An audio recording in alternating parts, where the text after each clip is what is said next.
So here we go. Thank you for joining another episode of the founder interview series by Indian startups. As you already know, we invite CEOs, founders for sharing their entrepreneurial experiences, their idea, development of the venture, and factors that make it a success. So today we have Maithreya Chakravarthula. He is the founder of Sahai Tech LLC, a Dallas-based startup. Sahai's mission is to design and engineer solutions to assist people with disabilities in their everyday lives. In 2017, he co-founded SmartSortAI, a zero-waste-to-landfill initiative that uses computer vision to segregate wastes into different streams, reducing contamination and increasing recycling. In early 2020, it was taken over by FidelityAg, a scaling sustainability company as part of a strategic acquisition. He has also co-founded an AI consulting services company, OMNO AI, along with Kaleem Khan. They have successfully developed, deployed, and maintained over 15 projects. He graduated with a BS in Information Technology and M.S. in Supply Chain Management from the University of Texas at Dallas. He plays tennis and golf on a daily basis and is a huge fan of the TV show The Office. So we have with us today Maithreya, founder of Sahai Tech LLC. Very happy to have you on board, Maithreya. Thank you so much for the introduction, Hemant. It's a pleasure being here. Yes, so this is a series where we have candid talks with the entrepreneurs or young and old and experienced and beginners all alike, and they share their journey. So the point is to help our community learn from your experiences or your mistakes or your challenges and how you overcame them, and help them maybe apply it to their life, and also just to have fun and get to know you and build the community together. So let me start with maybe my first question that I'll just shoot at you. When did you decide that you wanted to be an entrepreneur, and when was this idea? When was the inception of this idea, and what was the reason for that? So I'll be honest, it wasn't like I got up one day and just, snapped my finger and was like, I'll become an entrepreneur. It's something that grew organically with me, right? I've watched my dad, my grandfather, get into the business field. I've watched friends along my side. So it was almost like my environment around me was pretty much in the same startup setting, right? So having seen them from a pretty young age, I was always inspired by the kind of the work that they were doing. And obviously, you keep hearing about the stories of people just coming out there, working on their passionate field of line, coming out with products that change people's life. And so that was always something that I look forward to. And I think I've pretty much in 2015 that I decided that after I graduate, I'm going to work on my own. Um, in terms of reality, obviously after graduating, I needed some experience. So I got into, the first job. It was in sales. And after pursuing that career for about 6 to 8 months, I've parallelly worked on, the startup idea. Um, and then, yeah, that pretty much, organically came about. It was, I would say it was more of a, the environment that I was around in that inspired me to, get into this line. That's good to know. So your first stint with the sales job. So how was that? Tell us a little bit about that. Did it help you in getting your hands on with your clients and customers, and help you later on in your startup? Oh, absolutely. That's actually one of the first things that I'd suggest anybody doing, especially, if they're more inclined towards, business or anything to do with business in general. Because at the end of the day, whether you're a startup entrepreneur or a corporate worker, you need to get in touch with your clients to know what the requirements are or understand the market. I think more importantly, in my case, based on my experience, I've learned that if you can face your clients or face people, um, talk to them, understand their requirements, also take on rejections, because the moment you're in sales, not everybody's going to say yes, right? That gives you a certain sense of confidence, and once you get through that hurdle, you're pretty much, to be really honest and putting it in normal terms, you're shameless. You go out into the market, you do what you have to, and then you try to pursue the best that you can. So I'd say that was a huge learning experience for me personally, and it certainly helped us build this foundational block that's helped us get to where we are at right now. um, so yeah, I definitely highly rate the experience of sales and recommend anybody who's wanting to get into the business line to go through a life cycle, not necessarily take it as a full-time thing, but at least gain the experience of meeting people, talking to them, understand the requirements, and closing it out. Right, right. So I think it's very important that the rejection part, which people come across when doing the sales, they don't take it personally. They just take it Yeah, as it is and keep trying right, and keep doing. And the more they do, I think the more the chances of success increase. And I think correct, they close one deal and then they get more comfortable with the next and so on, right? So I think correct. it's a wonderful thing that you brought up, that everyone should do their stint in sales and go Yeah, through the whole life cycle. And I think that's a really good tip. Very nice.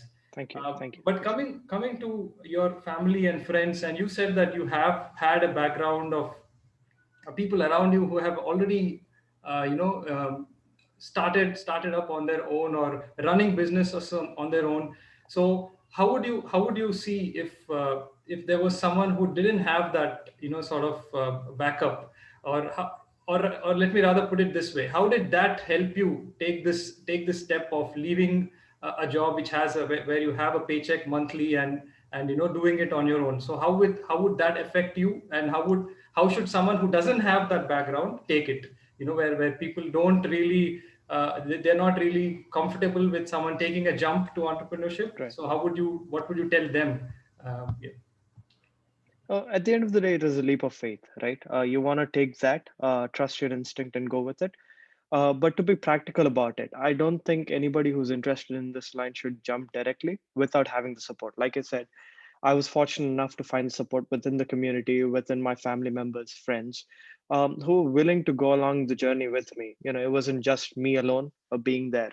For the rest of them, what I'd suggest is, do what you're doing, but spend part of your time or give yourself that time in parallel to, essentially build what is necessary, because building a startup isn't just going out into the market and selling, right? There's a lot of background work, including, putting together the market research, understanding customers, building a prototype for whatever solution you're building, going through the supply chain, the operations side, understanding marketing and sales. So these are some things that you don't develop overnight. What I would highly suggest, people with who are on the fence, who are thinking about how to get it, do what you're doing right now. Spend 2-3 hours, or spend the weekends rather than watching a game. Just put in the time that you need to build the skills that are necessary, or to build the prerequisites that are necessary to that'll help you get into the market. And once that gives you a certain sense of confidence, once you know that, okay, I think I have everything that's necessary, you'll eventually figure out when is the right time to basically quit your job and say, okay, well, you know what? It's growing at a rapid scale. I need to give my full time, right? In most conditions, we tend to be blinded by our own passion. And then so I think just being honest with yourself, and talking to yourself and letting you know that, okay, you know what, now is probably not the time for me to quit. Let me stabilize and make sure everything's ready. When it's ready to launch, that's when you want to get out and think about when you want to give your full time into it, if that makes sense. Yes, yes, it does. It does. Yeah, I think that's a goal. That's a golden advice. I mean, take a leap of faith, but make it calculated, or right. Yeah, don't put all your stakes in it, and right. keep it a measured choice rather than At least initially. And also it depends on the nature, right? Some people are more risk averse, and some people are okay with going all out. And so it's purely dependent on your personal position, your nature, and also the surroundings that are, or the resources that are around you. Like I said, right time, right people, right place. And that always helps. So yeah, just keep these factors in mind. Think about, what you need, what is missing. And once you have the missing pieces already filled in, that's probably when you want to take a jump. yeah, yeah. Fair enough. Fair enough. So let's maybe jump into the product, Sure. or the line of products that you have built and serviced to your clients. So what was it like? And in your current, so let's discuss about maybe your current startup that you're actively Sure. involved in. Yeah. So in 2019, we founded a company called Sahai Tech. As you know, Sahai in Sanskrit means to assist. So it was basically with the intention of building technology-based products to assist people with disabilities. Currently, we're focusing more towards blind and visually impaired, the segment. We're trying to build an AI-based solution that will help them lead a safe, independent, and active lifestyle, specifically with regards to orientation mobility, which is how they move along with their surroundings and how they interact with the surroundings around them. So we do have a couple of different solutions that we've been working on. Like I said, we've been working on this for the past 2-3 years. We have an app that's invitation exclusive. So if anybody's interested, basically we get them in and we send them a link. It's called the Sahai app. Basically, this app is designed to be a two-click interface to be able to get directions, order a cab, Uber or a Lyft, and also get live public transport updates based on where they're at. Um, and the other one is basically a computer vision based application. It's an object detection app. We call it the talking camera. It what it does is it allows the users to request for a particular object. Let's say, for example, a blind user is using our app. He downloads the app, he opens it up, and he requests for, say, a water bottle. The moment he asks for a water bottle, the camera then, or the phone rather, gives instructions on what to do next. So it says, "Okay, sweep around your room." As soon as it identifies the water bottle or the object, it then provides them instructions on how to get there. If there are any hurdles, let's say there's a chair, it's gonna say, there's a chair that's 4 steps away. Make 2 steps to the right to avoid the chair, and then go straight. So it's going to give them a sense of direction, a sense of their spatial surroundings, and more importantly, how far or near the object is. That's so amazing to hear. I mean, you're helping people with disabilities live a more normal life. I mean, simply put, how did that happen? Or did you happen to meet someone who was facing this difficulty, or did you read about it somewhere, or did you go out and meet people, consciously made that choice, or okay, let's see what they have, what how we can solve their problems, or how was the Right. process? So I actually this started. I wouldn't say the idea itself started in school, but the intention to create products within the space started when I was back in my sixth and seventh. I was part of social. We had a social class, as you say, community services within our school. It was with a school called Velugu, which is a special school. So we were, volunteering. Our classmates, we were just going there every Saturday, spend, a couple of hours. When I came to the US, I became a volunteer at the National Federation for the Blind and the American Foundation for the Blind. That was when it sort of clicked to us that we could basically use what we've studied in college to build a solution. So as part of the orientation mobility training group, along with a trainer called Neva. She's based in Dallas. She's an experienced trainer who basically anybody with who's new to vision loss basically comes to her and she trains them on how to lead their lives. So that was a great playground for us to start experimenting, learn more about what was the necessities, what were the requirements. So we sat down, and pretty much from there we started prototyping, brainstorm different ideas, put them together, and we realized something that is working.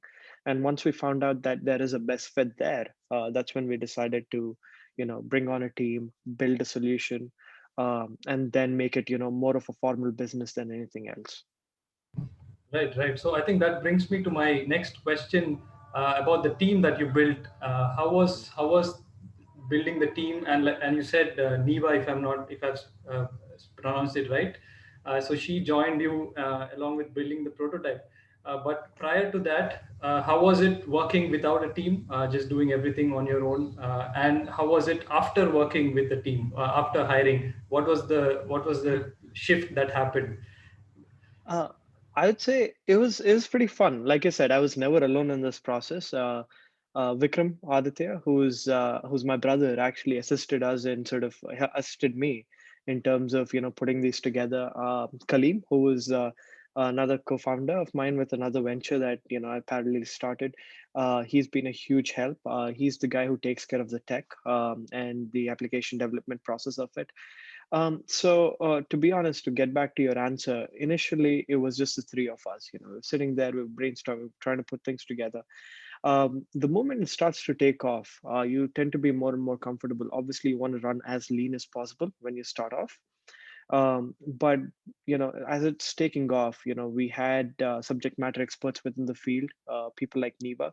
We were very close to our customers, so that allowed us to continuously test and see. And then we in 2018 we competed at the Big Idea competition, which is a Texas-based business competition. And fortunately, we were placed in the top three. That gave us a little bit of a capital and the resources that are necessary to build a team around. So that's how we got started as far as putting together a team. Now, I must say, probably the hardest part and the most fun part or the challenging part is building the right team, right? Um, Especially one of the things, and I'd like to add this is when you're trying to bring people together within a certain for a product line, they have certain dreams about startup. It's almost like they have feelings of working at a Facebook or a Google, or they have perks and benefits. So getting them to understand that's not the case, and we're pretty much what do we call it, rising to the top, we're still not there yet, was the challenging part. And that's where your negotiation and sales skills come in as well. Selling people on your vision, getting them on board is critical. That's why I value sales. It's not just product sales, it's just how you sell your vision, how you sell yourself, which becomes the most critical component for any successful team building. Definitely, definitely. Well said. I think it's important to have the right people. So, what are the qualities that you look for in the people who work with you, or is there any maybe two or three key qualities that you see apart from obviously they need to line with the vision, but what are the other qualities that you see in terms of self-driven or any such things, or what are the I key qualities? Yeah, so for that, I wouldn't basically, I'll try not giving a generalized answer. I'll try to give a specific answer for this particular one because it's something that even to this day, I struggle with in terms of gauging, because they're two different things, right? One, people tend to be benefit driven, they tend to be solution driven, they tend to be purpose driven. Now, depending on where you're at, with the previous startup, we were purely, technically driven. For us, the most important thing was not what he could do, it was whether he could do it or not. So he or she, right? It was the capability. So it was more towards, okay, how is he capable of achieving it or not, right? That's as simple as that.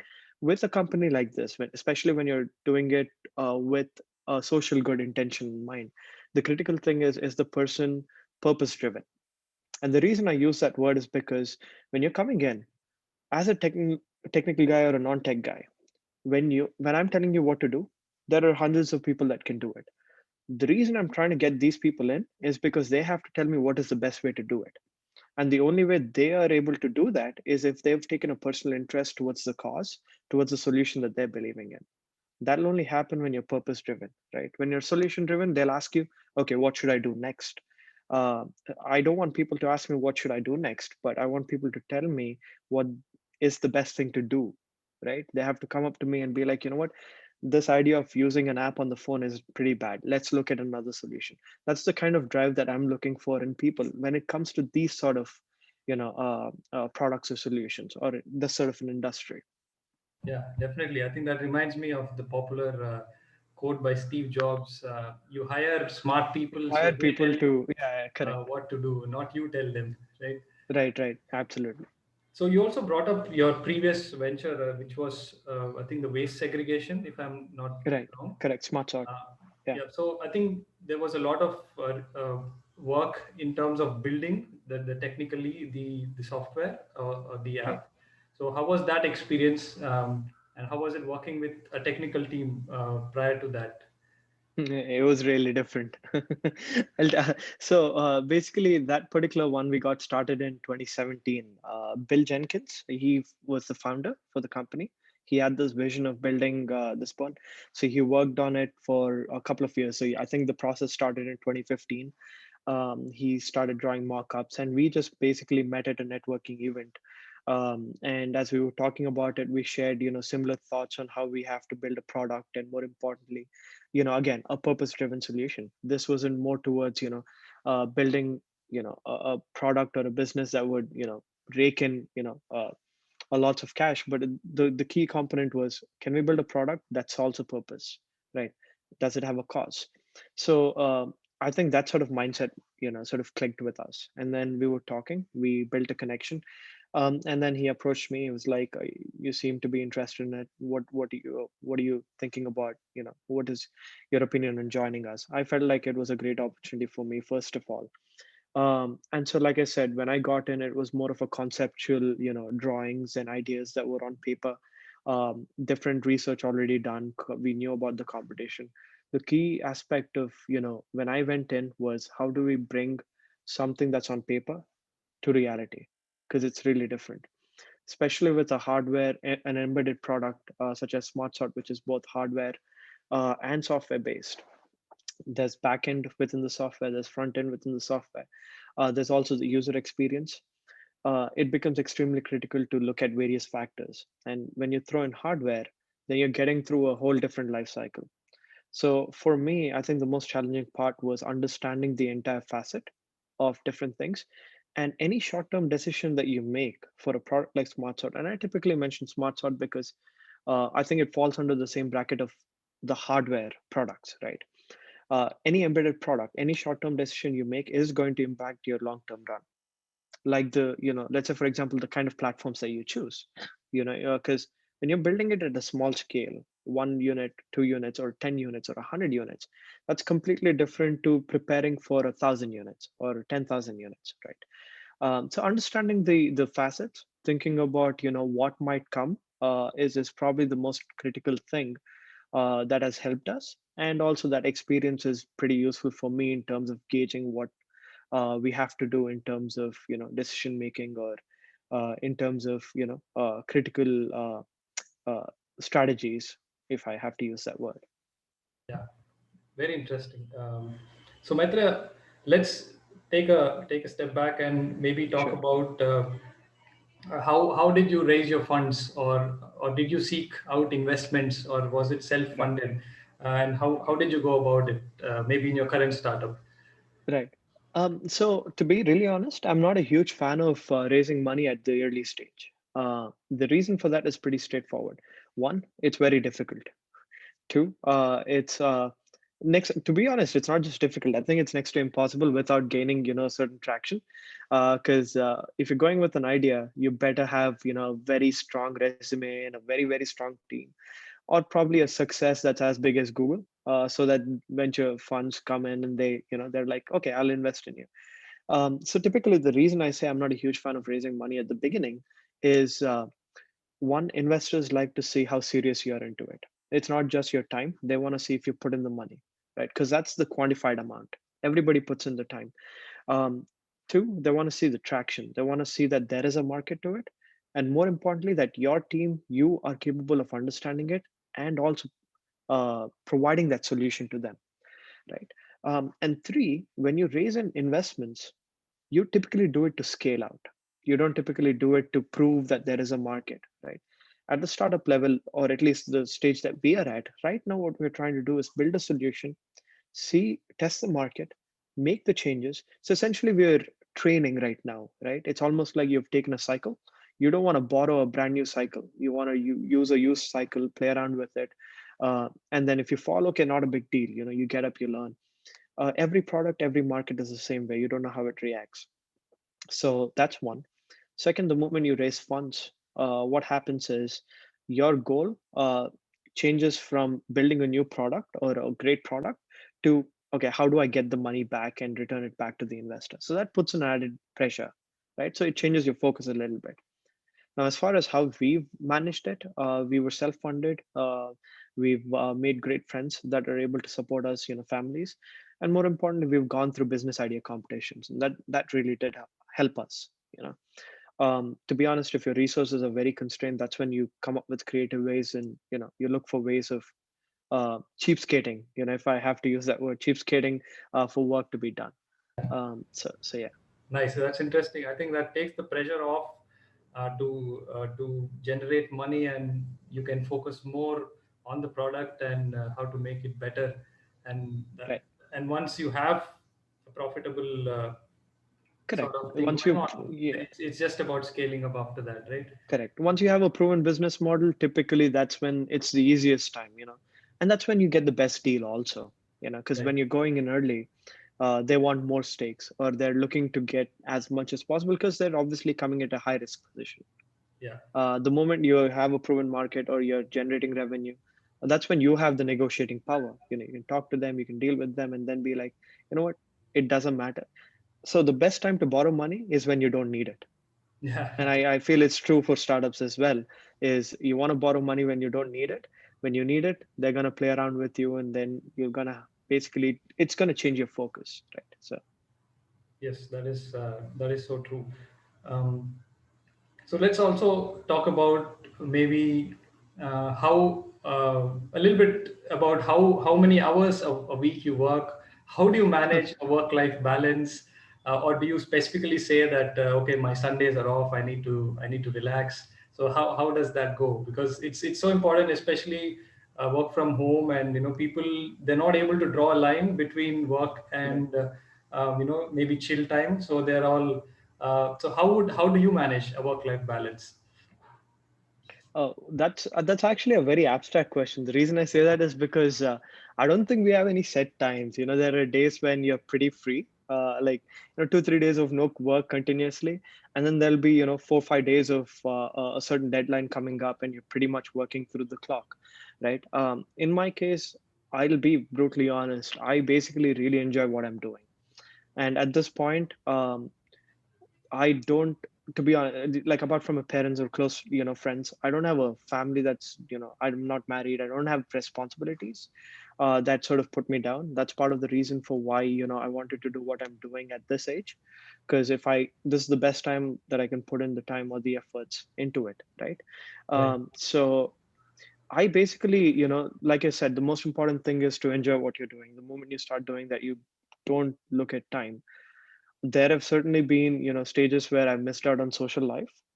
Would I have done anything differently? Probably not, because you have to make sacrifices to get into this field, and you were getting into this field knowing that you'll make these sacrifices, right? Yes. So it's all about the opportunity cost, right? How you prioritize or what you prioritize. So it's a very situational or a contextual driven question that you asked me. In my case, I just like I said, I enjoy what I'm doing. I tend to spend a lot of time drafting documents, um, and to give a clear picture, it's mostly clerical work, right, at the initial level. A lot of documentations, cold emailing, lead generation, uh, content preparation, and going through testing and preparing technical docs, legal work, incorporating work. So most of it is clerical work. Given that most of the time is clerical work, I just make sure I put on a TV show or something in the background. I put on music. That's how I basically spend my time. And like I said, once it's past a certain stage, I get out, go out, play, and then come out, unless there's a hardcore deadline. And that's when I sit down and make sure I finish it. But do you set yourself deadlines, because you are driving the business? So do you say that Right. this is something I want to finish, or how do you prioritize in general? Oh, so this is basically based on my nature. I make sure that if there's any work, I finish it off, because I typically get very anxious if it comes closer to the deadline. I'm more of a person to finish it before and give myself enough time before that particular deadline. I don't leave it last minute. But that being said, and that's where the group dynamic comes in, because my co-founder Aditya, he's driven by that pressure, last minute stuff. So he likes doing it. And part of the delegation is also there, right? So that really works out. But personally, I tend to give myself 2 3 days before the deadline, finish it up by then, and then just relax and think about what we've done, and then approach Right, right. Um, how about the COVID-19? Has it affected you, it. or maybe in your Yeah. community, in your ecosystem? Have you seen friends who have been affected, either even financially, business-wise, or personally, or otherwise? See, to say that COVID has not affected is a huge understatement. It would probably be a borderline lie as well. It's affected everyone, all of us, to a certain extent. We may not know it, or we may not. In our case, it certainly did, because we are hugely dependent on meeting people, training them, meeting with the trainers, training them, getting their requirements right. And given the stage that we were at, it was extremely critical for us to have or maintain that physical contact, because this is one of those solutions where you need to be there physically, see how they're using it, make notes, and more importantly, also train them. From a customer point of view, it's not as easy as putting down the instructions. Now, for a product like SmartSort, that's a different story. But when you come to Sahai, we needed to be there in person to see how people are reacting, how people are using, and more importantly, if they need any help, what are the sort of changes that we need to make it easier for them, right? So that definitely affected us. It slowed down the process. Um, but I think one of the things that we've done, or we're proud of, is the fact that we've managed to use that time to get into R&D. A lot of these clerical work was finished during that time, applying for patents. So since most of our physical sales calls or training calls and most of these leads were closed down during the first 3-4 months of COVID, I think we've used that time to basically finish off anything else that paper based, or that did not need us to be there physically. Right, right. So how have you applied for patents already, or have they been approved? Yeah. We so with SmartSort we have three different patents that have been approved.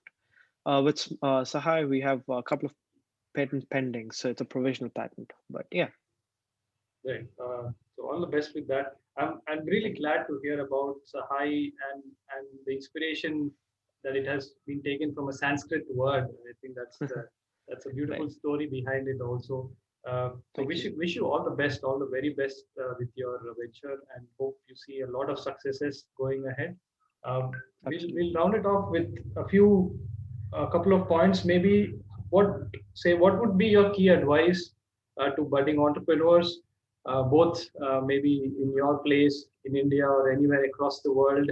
What would be the Yeah. things that they need to keep in mind? And you're doing a very socially relevant venture, which is also inspiring.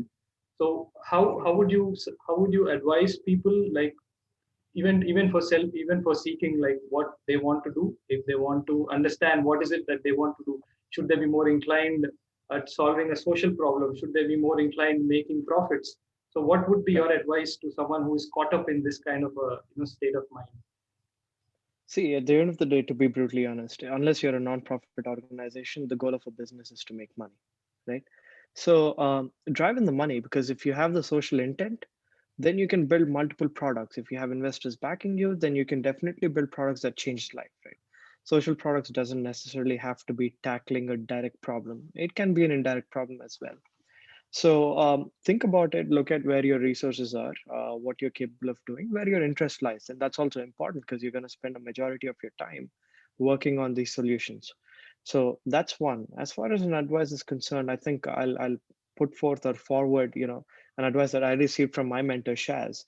He's always mentioned, always ask not what's in it for you, ask what's in it for the customer, right? Because the moment you're customer centric, irrespective of whether it's for profit or non-profit, I think that's the best question to ask yourself, to provide yourself a sense of direction. It's going to tell you what to do. It's going to give you answers on, okay, what is the best direction that you have to take? Because once you empathize with your customer base, I think that's where the solutions lie, right? So how does my product help, or what is it that I can do so that my product can be or will be used or is valuable to my customer? So putting them in front and always going in that direction is probably going to help you out, and stay in touch with them. I Yeah, think that's where we lose out. Um, the last thing that I'll say is, don't make assumptions. Never ever make assumptions on if there is a market. Always go out there, see if there's a market, and um, and then jump into it. I think here's, and to wrap it up, one best exercise that you could do is, I remember we've done it with SmartSort to see general traffic, because a lot of people come up and say, probably don't have the market insights, or we don't have the numbers for it. How do I find out? Well, that's where a little bit of common sense comes in. Run an ad, a Google AdWord campaign. See how many people are clicking on it. It could be a dummy landing page. Just see what is the interest like. There's enough information or enough ways to figure out if there's a market or not. So you do your due diligence before jumping in, because the easiest person to lie is yourself, right? yeah. So don't fall into that trap, right? So Right. Yes. To sum it up, I think clear communication with your customers is an absolute must, yeah, and right. and a fairly good idea of the market opportunities. Right. Oh, So absolutely. Yeah.